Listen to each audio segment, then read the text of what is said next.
Les dimanches passés, je vous avais parlé d'abord de la résurrection.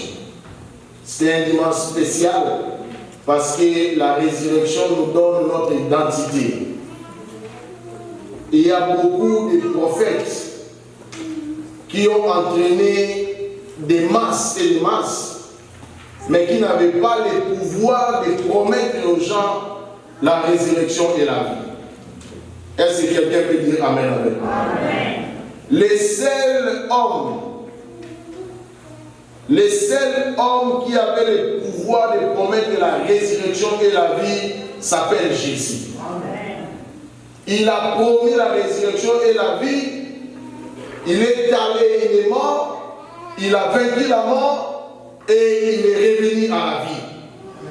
C'est pourquoi le dimanche passé nous avions dit que nous croyons à un Dieu qui est capable de tenir ses promesses. Amen. Quelle que soit la durée que cela prend, bien aimé, si il fait une promesse, il accomplira. S'il est capable d'enlever son corps de la tombe, sortir de la tombe, bien aimé, il n'y a rien dans votre vie qui soit impossible à ce Dieu-là. Rien et rien du tout. Seulement parce que les hommes nous sommes limités, nous croyons que s'il y a une situation dans nos vies qui nous dépasse et que cette situation aussi dépasse Dieu. Ça ne dépasse pas le Dieu que nous prions.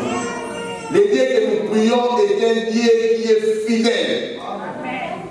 Est-ce que quelqu'un peut me donner un bon amen? Lorsqu'il promet, il accomplit. Tout ce qui, je me souviens même d'une histoire, je ne sais pas si c'était vrai l'histoire, mais lorsque nous étions petits, souvent nous chantions pour le président de la République.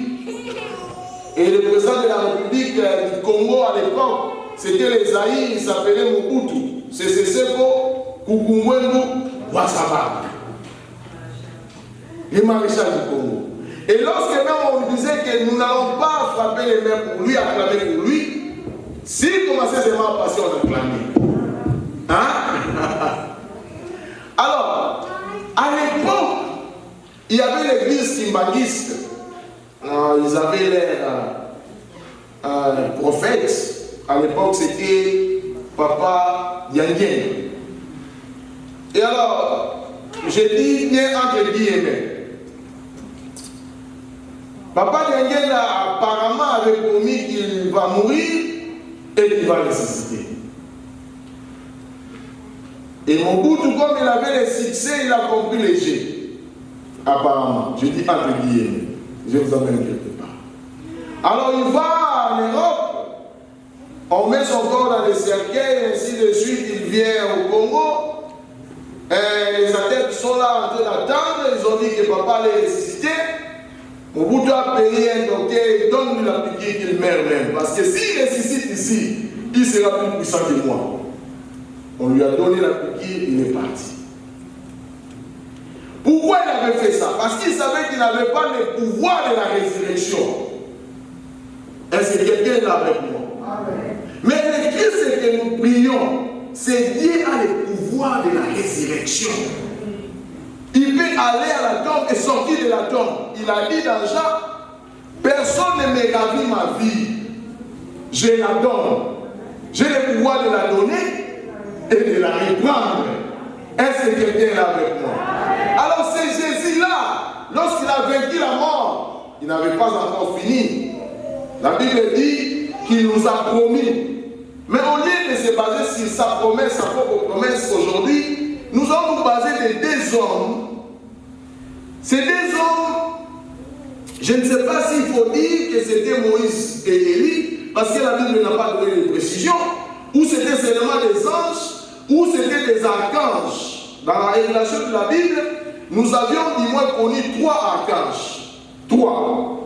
Le premier s'appelait Lucifer, qui a été chassé, qui est aujourd'hui Satan. C'était le premier archange. Le deuxième s'appelait Michael. Lui, il est encore resté avec Dieu. Et le troisième archange, c'est Gabriel. Les archanges sont les chefs des anges. Alors, il y a des hommes qui sont à Paris, à Salomé, nous avions prêché ça le dimanche passé, et à Marie, mère de Jean et de Jacques. Dans la tombe de Jésus-Christ. Ces deux hommes ont dit à Marie et à Salomé, pourquoi cherchez-vous d'entre les morts celui qui est vivant? Est-ce que vous vous souvenez de ça? Amen. Alors, les jours de l'ascension, ascension veut dire monter, quitter ce monde pour aller au ciel. Je ne sais pas quelle machinerie Jésus avait utilisée, mais du moins, il a pu monter. Ces jours-là, la Bible dit, lorsqu'il montait, dans Actes des Apôtres, chapitre 1, verset 10 à 11, nous allons lire, et le thème de cet après-midi, c'est le retour de Jésus-Christ. Est-ce que pouvez-vous dire Amen? Actes des Apôtres, chapitre 1, verset 10 à 11. Le retour de Jésus-Christ. Que cela ne vous échappe pas. N'oubliez pas qu'il reviendra. Actes des Apôtres, chapitre 1, verset 10 à 11, la Bible dit, et comme ils avaient les regards fixés vers le ciel. Qui avait les regards fixés vers le ciel? C'était les disciples. Le jour de l'ascension, le jour que Jésus montait, retournait au Père. Et comme ils avaient les regards fixés vers le ciel, pendant qu'ils s'en allaient, voici des hommes vêtus de blanc leur apparirent. Ils dirent, hommes galiléens, pourquoi vous arrêtez-vous à regarder au ciel? C'est Jésus qui a été enlevé au ciel du milieu de vous, viendra de la même manière que vous l'avez vu allant au ciel. Amen, amen. Amen. Ces deux hommes ont annoncé aux disciples que c'est Jésus que vous avez vu monter, aller au ciel, reviendra de la même manière. Bien-aimés, tout ce que vous pouvez chercher dans ce monde restera dans ce monde. Tel que nous sommes venus dans ce monde, nous repartirons de la même manière. Je vous ai toujours raconté cette histoire de cet homme qui aimait beaucoup son argent. Il était marié. Attention avec les hommes qui aiment beaucoup l'argent, qui ont un amour excessif de l'argent. Attention avec ces hommes-là. Ils ont l'incapacité d'aimer quelque chose d'autre. Les hommes commencent à me regarder un peu bizarrement. Oui.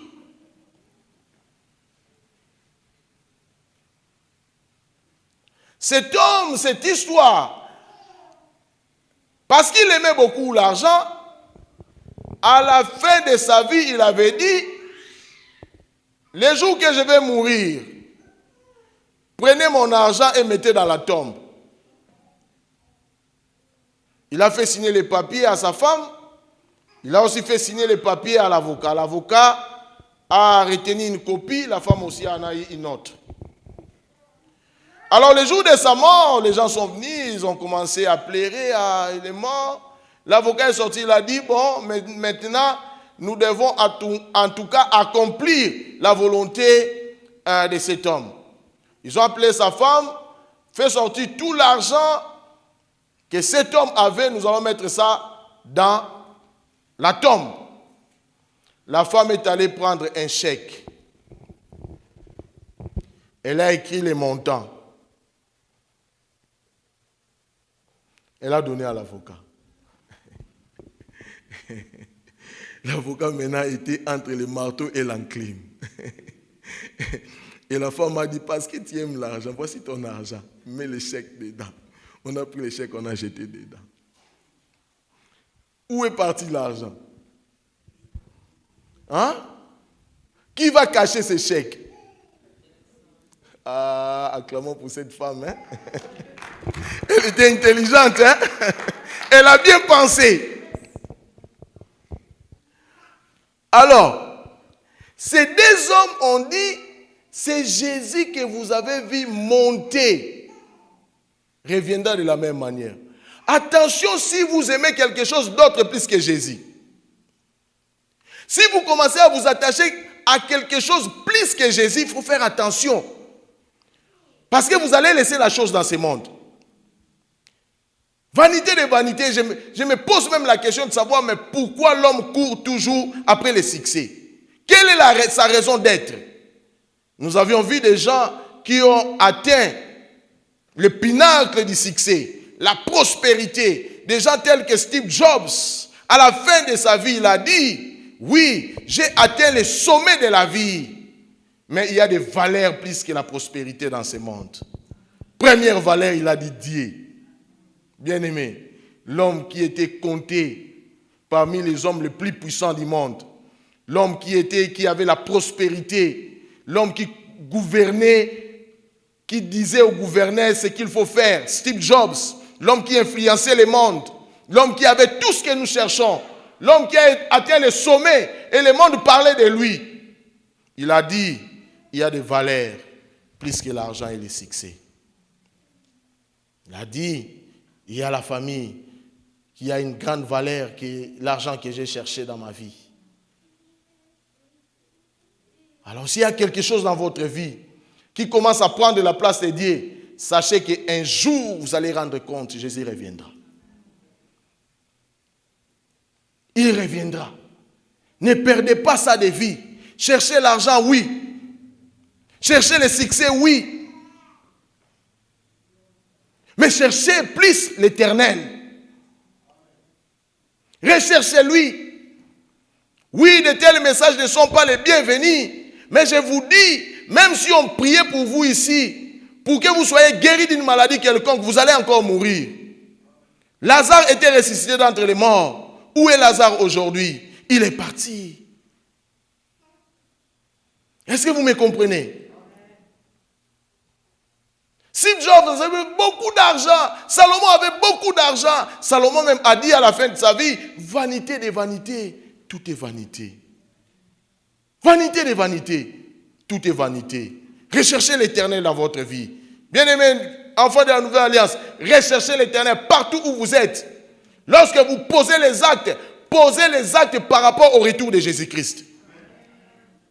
Parce que vous ne savez pas à quelle heure il reviendra. Lorsque vous avez des problèmes, il faut résoudre ces problèmes par rapport au retour de Jésus-Christ. Il reviendra. Il reviendra. Peu importe comment vous parlez bien, comment belle vous êtes, la beauté est vaine. Même l'ego que les gens ont, c'est moi l'homme le plus fort, c'est moi ceci, moi cela est vaine. Nous passerons, prenons le temps chaque jour dans nos vies de commencer à penser au retour de Jésus-Christ. Il reviendra, je le répète, il reviendra. À n'importe quelle heure, il peut revenir. Les anges ont dit, cet homme que vous avez vu monter comme ça, reviendra de la même manière. Maintenant, vous mettez de votre temps pour avoir du succès dans ce monde. Que sert-il à un homme de gagner tout ce monde s'il se perdait lui-même? Je croyais avant de me marier que lorsque je serai marié, ça sera tout ce dont j'ai besoin dans ma vie.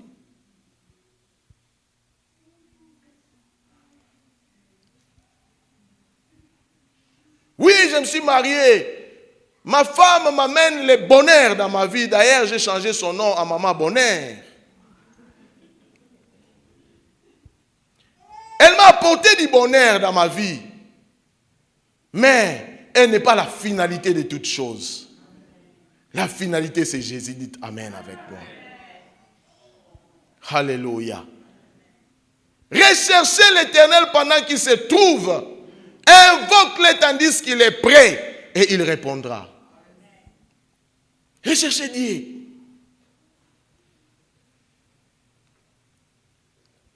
Vous vous hasardez des fois à oublier même ce Dieu-là qui vous réveille chaque matin. Il reviendra comme un voleur. J'aurais voulu vraiment qu'on puisse nous présenter la vidéo que j'avais préparée, mais malheureusement, c'est Jésus qui reviendra. Je vais scinder ces messages en deux parties. Nous allons répondre à des questions capitales. Nous allons répondre à ces questions-là. La première des questions est celle-ci. Quand est-ce que Jésus reviendra? Et la seconde qui suit est similaire à la première. Comment est-ce que Jésus reviendra? Nous parlerons des événements qui vont se dérouler dans le futur. Le futur est caché. J'ai béni l'Éternel de ce qu'il a caché ça. Ce qui va arriver demain est caché. C'est un mystère pour nous. Nous ne comprenons pas ce qui va arriver demain. C'est un futur. Et le futur n'est pas révélé aux hommes. C'est réservé à Dieu. En termes théologiques, on parle de l'eschatologie. L'eschatologie, c'est l'étude des choses, des événements de fin des temps. Ce qui va arriver à la fin des temps. Et le malheur est que nous ne connaissons pas quand est-ce que sera cette fin des temps-là. Les Grecs parlent d'eschatos, c'est-à-dire les choses qui vont arriver à la fin. Lorsque Dieu va commencer à dérouler son système d'enlèvement, qu'est-ce qui va arriver? Comment, donc, qu'est-ce que Jésus reviendra? Deuxième question. Première question, quand est-ce que Jésus-Christ reviendra?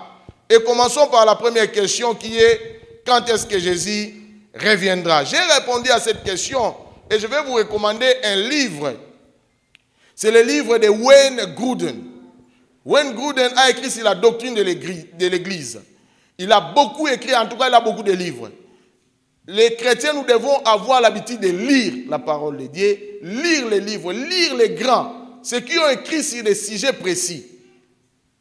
Alors, le premier point, quand est-ce que Jésus reviendra? Et nous allons répondre à cette question.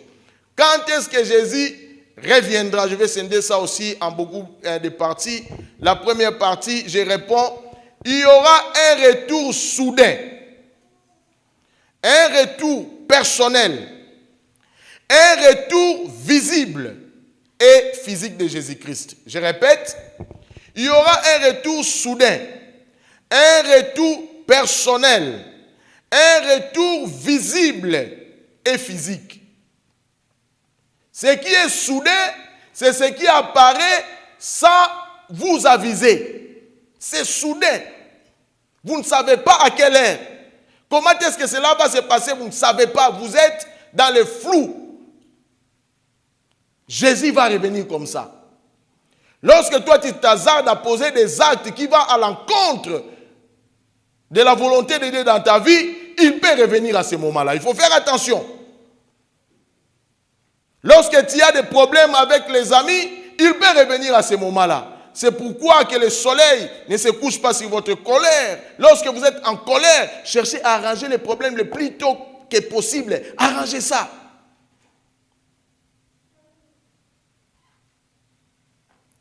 Je vais parler à vos âmes aujourd'hui afin que nous ne soyons pas distraits. Nous ne voulons pas avoir une église où lorsque Jésus revient, le pasteur part,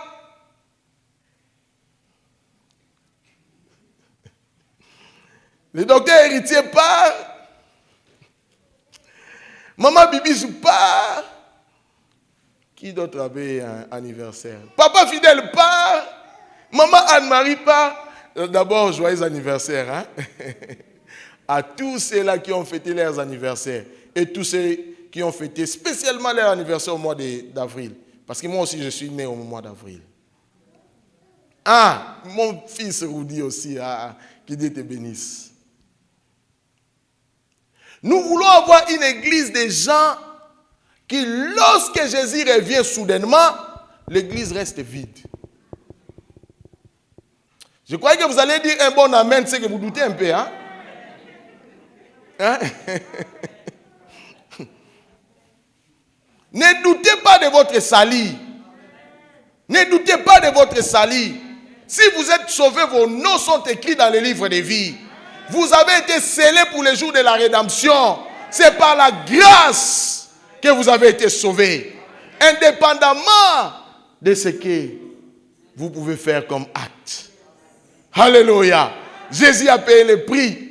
Il a vaincu la mort. Il est ressuscité d'entre les morts pour vous et moi. Alléluia. Il reviendra soudainement. Matthieu chapitre 24, verset 44 dit ceci. C'est pourquoi vous aussi, tenez-vous prêts, bien-aimés. Tenons-nous prêts.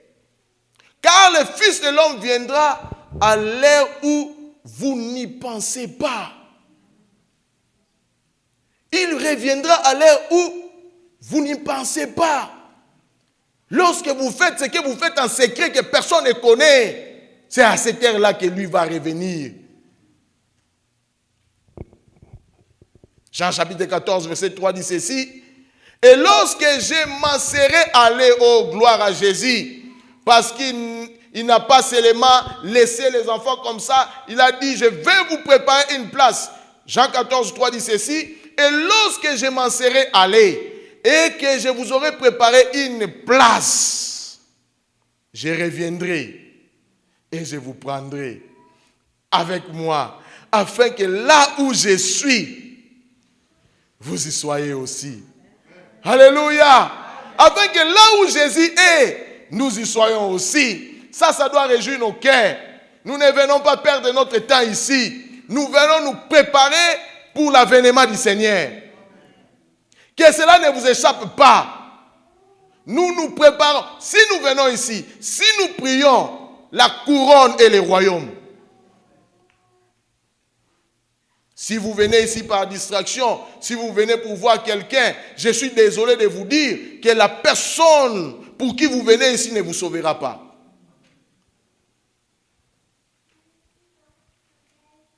C'est pourquoi lorsque vous posez des actes avec sagesse, sachant que le Seigneur peut soudainement revenir. S'il revenait et vous trouvez dans l'acte que vous posez, où seriez-vous? La grâce de Dieu n'enlève pas la prudence. La grâce de Dieu n'enlève pas la sagesse. La grâce de Dieu nous pousse à craindre l'Éternel encore et davantage. Alléluia. 1 Thessaloniciens chapitre 4 verset 16 dit ceci. Car le Seigneur lui-même a un signal donné à la voix d'un archange. Oh, je ne sais pas si c'est quel archange, si c'est Gabriel ou Michel, je ne sais pas. Mais à la voix d'un archange, Paul dit, et au son de la trompette de Dieu, descendra du ciel, et les morts en Christ ressusciteront premièrement. Alléluia. Nous n'allons pas dévancer les morts en Christ. Souvenez-vous, le dimanche passé, je vous ai dit ceci. L'enlèvement qu'il y aura le jour de l'enlèvement de l'église ne sera pas une première ou un premier. Il y a eu d'autres enlèvements. Et la résurrection qu'il y aura le jour de l'enlèvement ne sera pas la première résurrection. Il y a eu d'autres résurrections. Souvenez-vous de Matthieu, nous avions lu la fois passée, je crois le 27e chapitre, qui dit que le jour de la résurrection de Jésus-Christ, les saints qui étaient morts avant lui étaient ressuscités avec lui. Et ils sont entrés à Jérusalem. Mais il y aura une autre résurrection. Il y aura une troisième résurrection. Première résurrection, c'est la résurrection des chrétiens, la résurrection de l'Église, la résurrection des saints. Après la résurrection des saints, qui autrefois avaient crié en Christ, qui étaient morts avant lui, ils sont morts et ils étaient ressuscités. Mais lorsque Jésus reviendra, il y aura une deuxième résurrection. C'est notre résurrection si je vais mourir. La résurrection des saints. Est-ce que vous ferez part de ces gens-là? Est-ce que vous allez ressusciter? Si Jésus revenait aujourd'hui, est-ce que vous serez parmi les gens qui vont se joindre à ceux-là qui vont ressusciter pour aller au ciel? Il y aura une troisième résurrection. C'est la résurrection des pécheurs pour le jugement. Regardez, considérez votre vie. Considérez un peu votre vie. Comment vous vous conduisez? Si Jésus revient aujourd'hui, où serez-vous?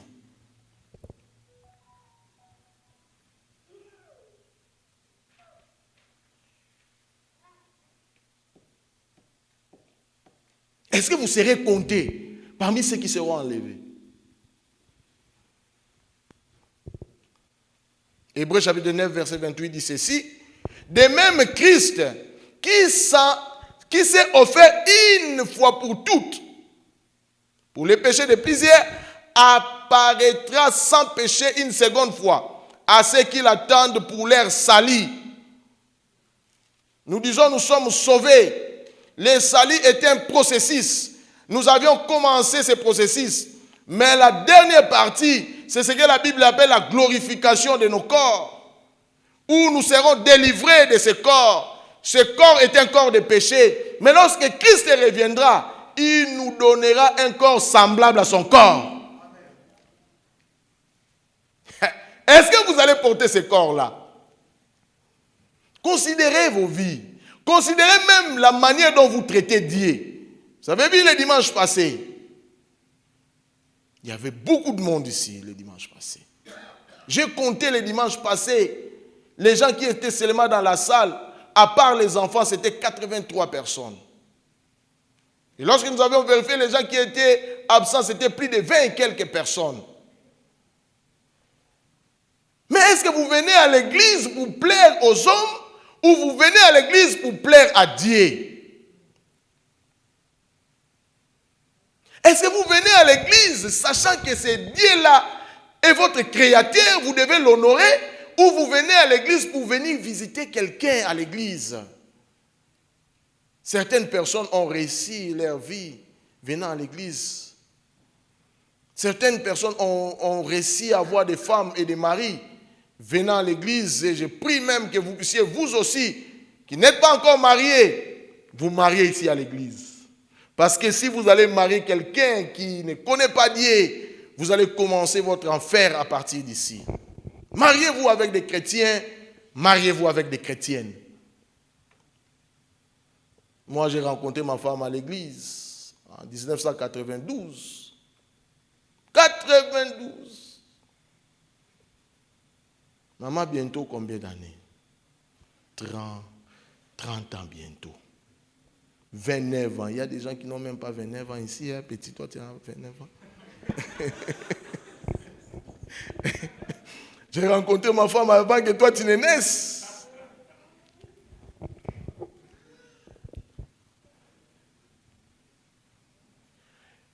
Préparez-vous à la rencontre de notre Seigneur. Cherchez l'argent, oui. N'oubliez pas Dieu, placez-lui en première position. Pasteur travaille, pasteur travaille, pasteur travaille. Jusqu'à la fin, je vais vous donner le nom de travail. Sœur travail, comment ça va? Frère travail, comment ça va?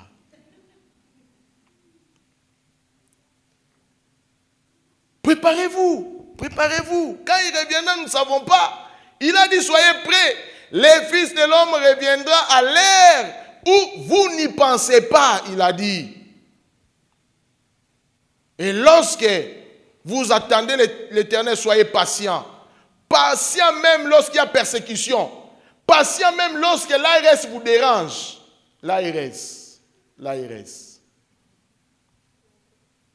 Que l'esprit de l'ARS quitte nos maisons au nom de Jésus.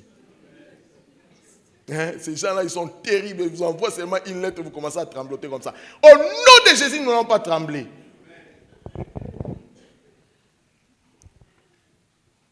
L'ARS nous a fait un peu de joie ces jours, mais quelques personnes n'ont pas vraiment de joie. Hein? Au nom de Jésus, ARS.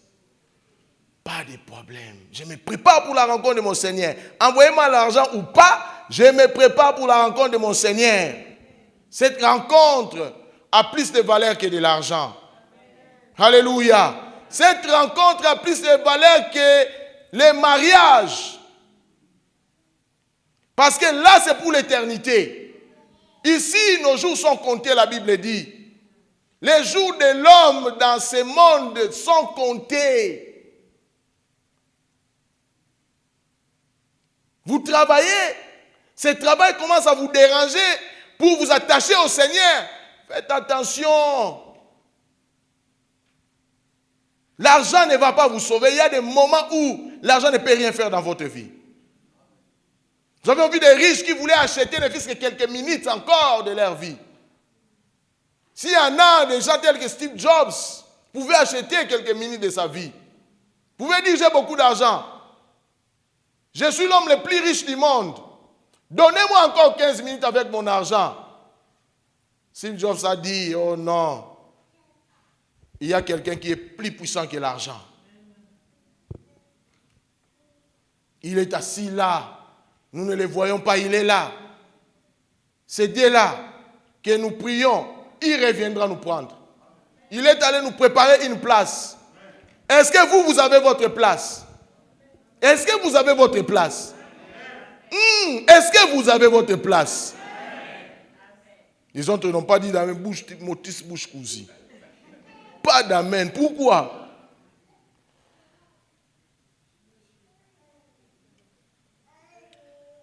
Préparez-vous, bien-aimés. Chaque acte que vous posez, vous allez rendre compte à l'Éternel. C'est comme dans un film. C'est vidéographé.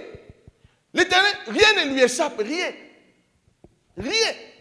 Lorsque le pasteur n'est pas là, Dieu est là. Lorsque l'ancien fidèle n'est pas là, Dieu est là. Lorsque le pasteur Ferdinand n'est pas là, Dieu est là. Partout où vous allez, il est là. Où allez-vous vous cacher? L'homme est impuissant. Mais si Dieu entre en lui, il devient puissant. Alléluia. Alors laissez Jésus entrer en vous. Laissez Jésus faire son entrée triomphale dans votre vie. Et occuper tous les domaines de votre vie. Qu'il n'en reste même pas un espace. Que Jésus en occupe tous. Alléluia. Tous les domaines de votre vie, bien-aimés. Lorsque vous posez des actes, pensez au retour de Jésus-Christ. Il peut revenir à n'importe quel moment. Vous conduisez. Je voyais les vidéos hier soir. C'était vers 1h du matin. L'enlèvement, bien-aimé, ça va vous donner encore l'envie de rester auprès de l'Éternel. L'enlèvement. Vous êtes là, vous êtes en train de manger, boum. Une personne est partie, vous êtes resté. Même si vous plairez, toutes les plaireries du monde, ça existe. Toutes.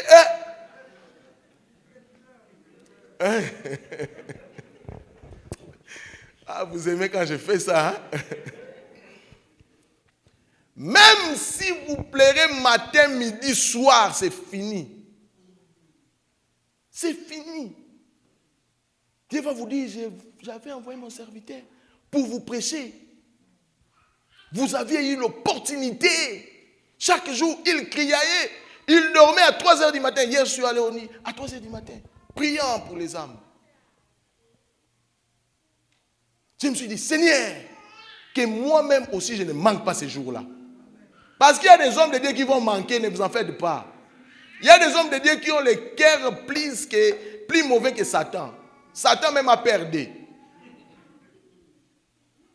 Je vous dis la vérité.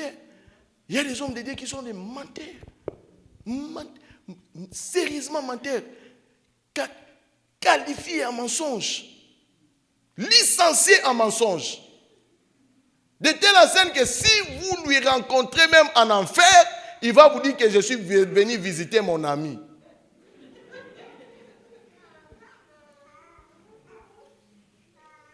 Vous lui rencontrez en enfer, il est déjà en enfer, vous lui posez, hey, que faites-vous ici? Non, je suis venu visiter mon ami. Ici en enfer. Préparez-vous pour le jour du Seigneur. C'est un jour grand et glorieux. Le Seigneur apparaîtra. Jacques chapitre 5, verset 8 nous dit ceci. Vous aussi, Jacques chapitre 5, verset 8, vous aussi, soyez patients, affermissez vos cœurs. Prenez le temps d'affermir vos cœurs, affermissez vos cœurs, car l'avènement du Seigneur est proche. L'avènement du Seigneur est proche, il va revenir. Toi qui te balades ça et là, qui cherches le succès du monde, qui cherches l'argent de ce monde, qui cherches tout ce que nous pouvons trouver dans ce monde, fais attention. Si tu n'es pas attaché à ces dieux, tu resteras. Ce jour viendra comme un voleur. Les voleurs n'avisent pas quand est-ce que je viens voler. Sinon, vous serez prudents. C'est un jour de pleurs et de grincements des dents. Beaucoup vont pleurer. C'est pourquoi apprenez à réfléchir avec sagesse avant de poser n'importe quel acte. L'homme passera. il est comme une fleur. Les matins, la fleur fleurit, le soir, la fleur disparaît. Nos vies, nous qui avons déjà plus de quelques années, nous n'avons plus beaucoup d'années à vivre. Est-ce que vous pensez à cela? Vous avez quelques 30 ans encore à vivre, vous ajoutez ici. 30 ans encore à vivre, 30 ans encore. Certaines personnes n'ont que 15 ans, 20 ans. Bon, je ne vais pas descendre plus bas, je vous vais ici. Mais est-ce que vous pensez que vous n'avez que ce temps-là restant?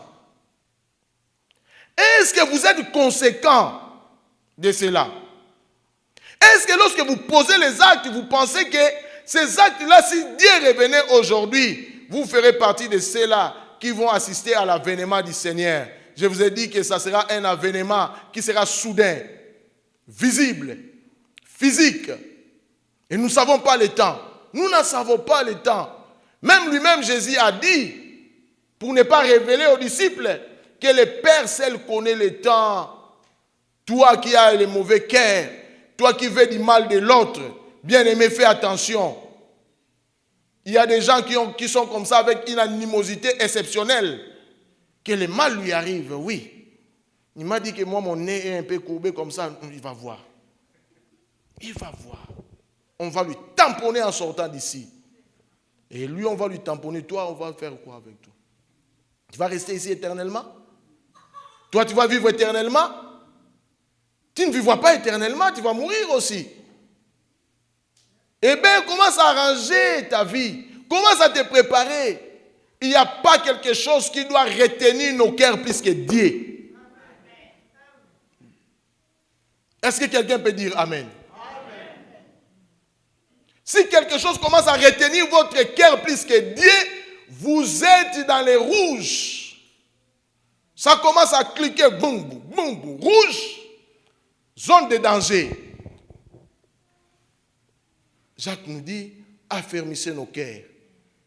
L'auteur du livre des Hébreux dit, soyez sages. La sagesse, c'est quoi? La sagesse, c'est l'application de l'information que nous vous donnons. L'information que nous vous donnons sur l'intelligence. La sagesse, vous appliquez ça. Est-ce que vous faites ce qu'on vous dit ici? Beaucoup, lorsqu'on va seulement sortir d'ici, ils vont oublier les messages. Si vous oubliez ces messages, n'oubliez pas qu'il peut revenir en sortant d'ici.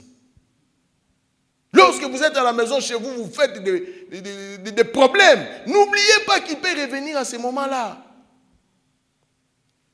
Quelle est cette pensée de l'homme de croire que nous avons le temps? Qui nous a dit ça, que nous avons tout le temps? Le temps qui nous est imparti vient de l'éternité. Une portion que Dieu nous a donnée. Et alors il faut bien utiliser ce temps. Parce que celui qui est maître de ce temps va vous redemander. Qu'avez-vous fait avec le temps que je vous ai donné? Qu'avez-vous fait avec ça? Oh Seigneur, j'ai travaillé 24 heures sur 24 heures. Réveille-toi, toi qui dors. Seigneur, j'ai travaillé 24 heures sur 24. Toi, tu travailles 24 heures. Il y a des gens qui travaillent, bien aimé. Il y a des gens qui travaillent 22 heures.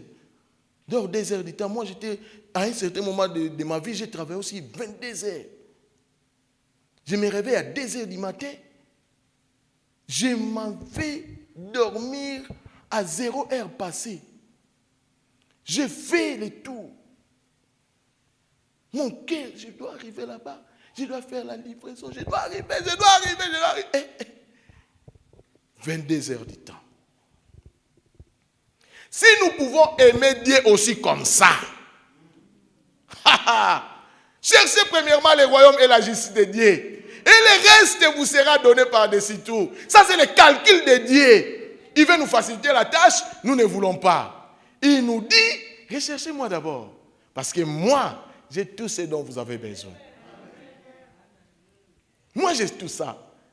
Au lieu de vous casser les dos, au lieu de vous casser le corps, recherchez-moi.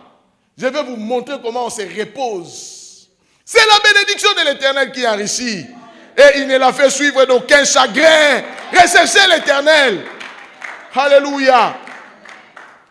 Il ne peut pas vous décevoir.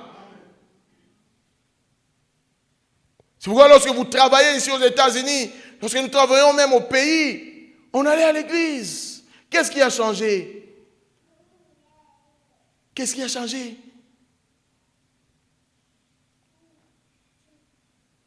Affermissez vos cœurs que Jésus reviendra. Mon cœur, mon âme. L'âme de l'homme, c'est là où il y a des problèmes sérieux. L'âme de l'homme, c'est là où il y a des émotions, des injures. L'âme de l'homme, c'est là où on calomnie. L'âme de l'homme, c'est là où on applique la haine. C'est dans l'âme de l'homme. David a appris à parler à son âme. Il a dit à son âme, mon âme, n'oublie aucun bienfait de l'Éternel. Chaque être qui est ici a un bienfait de l'Éternel chaque jour. Le fait que vous vous réveillez, c'est un bienfait de l'Éternel. Dites un grand merci à ce Dieu. Je suis vivant, Seigneur. J'ai encore l'opportunité de parfaire ma vie. Je vais m'approcher de toi. Restez fidèle jusqu'à la mort. Restez fidèle parce qu'il reviendra. Restez fidèle parce que nous ne connaissons pas les temps. Restez fidèle. Beaucoup de gens dorment même à l'église. Pourquoi? Vous avez beaucoup travaillé. Est-ce que vous pouvez investir les mêmes temps pour Dieu? C'est celui qui vous donne la force que vous avez. Vous vous réveillez chaque jour. Oh, quelle ingratitude! Quelle ingratitude! Tout peut prendre de notre temps. L'école peut prendre 3 et 4 heures de notre temps pendant la journée. Mais vous n'avez pas la dîme de temps de l'Éternel chaque jour. Vous allez vous préparer à faire autre chose. Vous vous préparez à sortir. Vous vous préparez à aller dans des fêtes. Les fêtes cesseront. L'argent cessera. Et ce jour-là, vous allez rendre compte. Seigneur, je ne pouvais pas faire ceci. Je ne pouvais pas gagner les âmes. Il y a des gens qui sont à l'église. C'est notre 5e année qui n'ont jamais amené même une âme.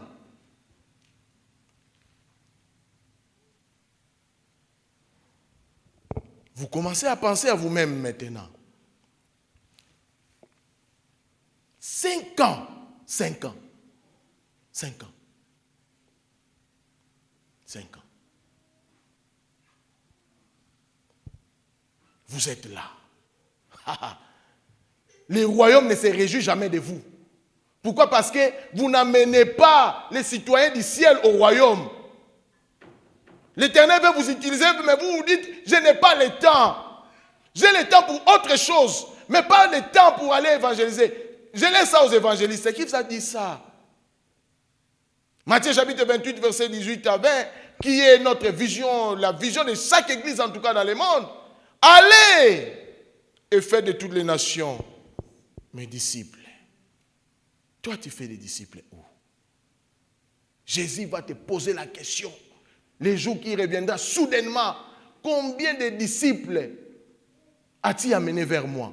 Parce que lui nous a dit d'aller. Aller, c'est un commandement. Je ne sais pas si c'est le même français que nous lisons, mais lorsqu'on vous dit aller, c'est un commandement.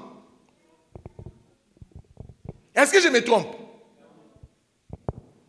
Et alors Jésus va revenir. Vous n'aimez pas quelqu'un, faites attention. Satan entre dans votre cœur pour pouvoir haïr quelqu'un. Faites attention. Nous prions dans une même église. C'est une grande famille ici.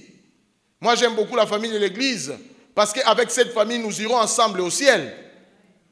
Je n'ai pas choisi de naître avec ma sœur.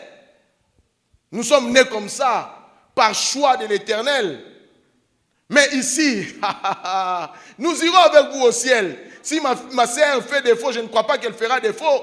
Elle va aller au ciel avec moi. Mais dis-moi, je vous aurai, vous irez au ciel avec moi. Vous serez enlevés. Je vous prie d'aller voir les vidéos de l'enlèvement qu'il y a sur YouTube. Nous sommes dans un pays développé. Allez voir ça. Vous allez dire, Seigneur, je vais m'attacher à toi, encore à toi, parce que je n'ai pas de satisfaction dans ce monde.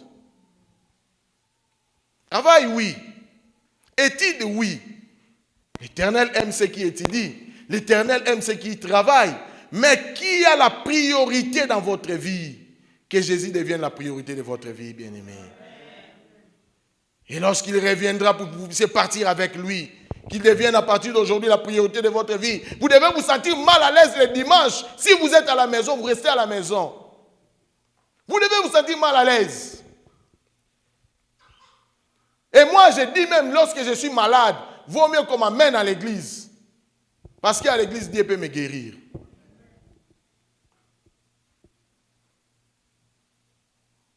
Non, j'ai vraiment mal au dos, mal au dos. J'ai vraiment mal au dos. Oui, mal au dos parce que maman t'a fait le mal au dos. Maman, c'est le Dieu de l'argent. C'est le Dieu qui te réveille, qui te donne la force chaque matin. Une mauvaise force. Dieu vous a donné le souffle de vie. Maman dit, allez-y avec ce corps-là. Va travailler, dit. Travaille beaucoup. Je ne suis pas contre beaucoup travailler. Hein. J'aime les gens qui travaillent. Mais lorsque votre travail commence à vous empêcher de vous approcher de Dieu, c'est un danger. C'est un danger, un grand danger. L'Éternel a placé la pensée de l'éternité dans l'homme. De telle enseigne que même si vous cherchez à renier que Jésus ne reviendra pas, vous aurez cette pensée-là. Il reviendra. Je vais lire avec vous 2 Pierre chapitre 3 verset 10. 2 Pierre 3, 10 dit ceci. Le jour du Seigneur viendra comme un voleur. En ces jours, les cieux passeront avec le fracas.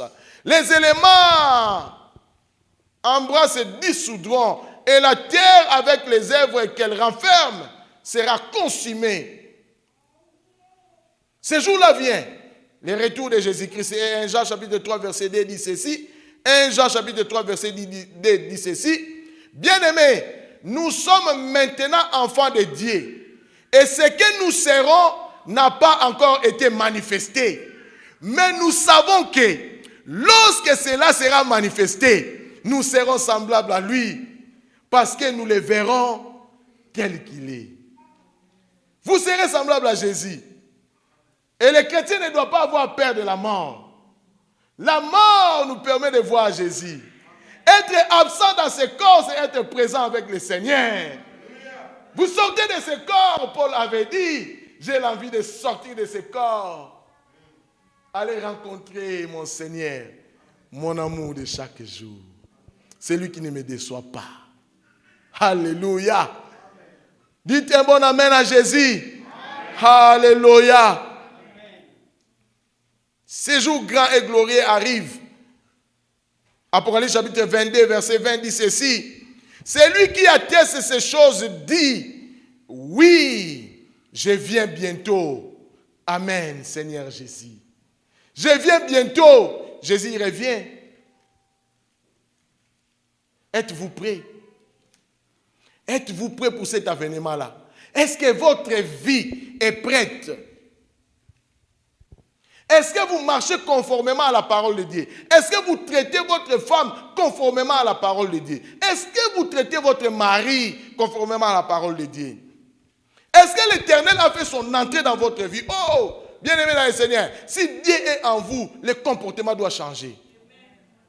Il est impossible, pratiquement impossible qu'on dise on est chrétien et on garde un comportement contraire à la parole de Dieu. Ou alors il faut revérifier votre chrétienté. Lorsque vous posez des actes, Jacques nous dit, agissez avec sagesse. C'est-à-dire, réfléchissez sur les informations qu'on vous a fournies à l'église. C'est l'intelligence. Maintenant, appliquez la sagesse. Appliquez ce qu'on vous a pris à l'église dans votre vie personnelle. J'ai dit, dans le quotidien. Chaque jour, lorsque vous vous réveillez, vous prenez la décision personnelle de dire, aujourd'hui, je vais marcher en tant qu'enfant de Dieu. Je vais me comporter comme un enfant de Dieu. Je ne vais pas haïr, je ne vais pas voler, je ne vais pas commettre l'adultère, je ne vais pas commettre l'impudicité, je ne vais pas faire ceci ou cela qui ne plaît pas à l'Éternel. C'est pourquoi, bien-aimés, j'attire votre attention. Vous cherchez l'argent dans ce pays, vous vous comportez tel que vous voulez, le Seigneur reviendra à un moment donné. Et ce moment n'est pas connu. Ce moment est une surprise. Une surprise pour ceux qui ne sont pas préparés. mais une bienvenue pour ceux-là qui sont préparés, qui attendent le retour de Jésus-Christ. Et non pas seulement qui attendent le retour de Jésus-Christ, mais qui l'attendent avec joie. Ceci nous amène à notre deuxième point et nous allons nous arrêter par ici. Quand il reviendra? Comment il reviendra? Nous répondons encore à quand? Lorsqu'il reviendra. Bien aimé, ça sera une grande joie. Allez-vous participer à cette joie? Je vais lire un verset qu'on a déjà lu, je vais le répéter ici. La réponse déjà à la fin du livre d'Apocalypse doit caractériser le cœur de tout chrétien. Apocalypse 22, verset 20 dit ceci. C'est lui qui atteste ces choses dit, oui, je viens bientôt. Amen, Seigneur Jésus-Christ. La vraie chrétienté nous entraîne à vivre sagement et intégralement dans ce monde. Vous ne vivez pas comme tout le monde, parce que vous n'êtes pas comme tout le monde. Est-ce que vous me saisissez? Vous n'êtes pas comme tout le monde. Par conséquent, vous ne pouvez pas vivre comme tout le monde. Ce n'est pas parce que tout le monde fait ceci que vous aussi vous allez faire cela. Le mal ne devient pas bien parce que tout le monde le fait. Le mal reste le mal. Tu voles, c'est le mal. Tu hais, c'est le mal. Tu triches, c'est le mal. Tu commets l'adultère, c'est le mal. Tu commets l'impudicité, c'est le mal. Tu calomnies, c'est le mal. De telles personnes, la Bible dit, n'hériteront point le royaume des cieux. Oh, que Jésus réanime l'amour et la joie pour lui dans nos cœurs. Lèvons-nous, nous allons prier.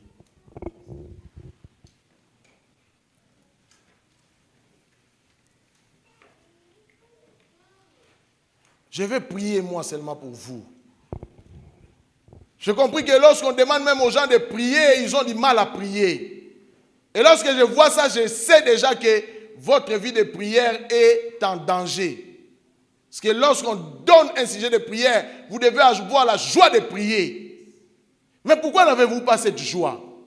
Qu'est-ce qui se passe? Où est entré l'ennemi? Pourquoi vous êtes refroidi? Qu'est-ce qui se passe dans votre vie? Pourquoi vous n'avez plus cette joie de servir l'Éternel? Pourquoi vous n'avez plus la joie de vous donner aux œuvres de l'Éternel? Qu'est-ce qui se passe dans votre vie? Posez-vous la question. Dites à Satan, Satan, aujourd'hui, alliance entre moi et toi finie. Seigneur, j'ai détruit l'alliance ennemie Satan, qui fait à ce que tes enfants passent beaucoup plus de temps à faire autre chose qu'à te rechercher. Seigneur, nous savons que Jean a dit, tu reviendras. Et tu reviendras bientôt comme un voleur. Oh, que les enfants de la nouvelle alliance, Seigneur, puissent participer à cet avènement. Oh, mon grand Dieu, ne nous laisse pas dans cette misère de l'ennemi Satan, dans cette tromperie de l'ennemi Satan, qui nous pousse à faire autre chose que toi, Seigneur. Donne-nous, Seigneur, l'amour pour toi. Donne-nous la joie de l'attente de ton avènement. Merci, Seigneur, pour cette parole de vie. Merci, Seigneur, d'avoir utilisé ton serviteur afin que cette parole passe dans les cœurs. Je prie pour tous les cœurs, Seigneur, qui ont reçu ces messages. Que ces cœurs soient de bonnes terres. Et que ces messages, Seigneur, puissent nous attirer à toi. Pour que ce jour-là, nous soyons enlevés, Seigneur, avec toi dans les airs. Que ton nom soit élevé, Seigneur. Je brise, oh mon Dieu, l'œuvre de l'ennemi Satan dans nos vies, qui nous amène à des distractions, Seigneur, personnelles. Je brise, Seigneur, toute distraction, allant à la contre de l'eschatologie personnelle et même de l'eschatologie générale, Seigneur. Je brise cela au nom de Jésus. Reçois-nous, Seigneur. Nous sommes des enfants prodiges. Nous revenons vers toi, Seigneur. Nous allons nous attacher à toi. Nous voulons t'aimer, Seigneur. Nous voulons nous donner à toi, Seigneur. Et que le goût, Seigneur, d'évangéliser redevienne, Seigneur, notre mode de vie. Oh, grand Dieu, nous savons, Seigneur, que nous ne serons pas comptés. Parmi ceux-là dont toi tu as dit, ils m'appelleront Seigneur, Seigneur, et je leur dirai, allez-vous-en, je ne vous ai jamais connus. Seigneur, nous ne voulons pas faire part de ce groupe-là. Merci de nous avoir connus. Merci de nous avoir sélectionnés individuellement. Merci de nous avoir amenés dans...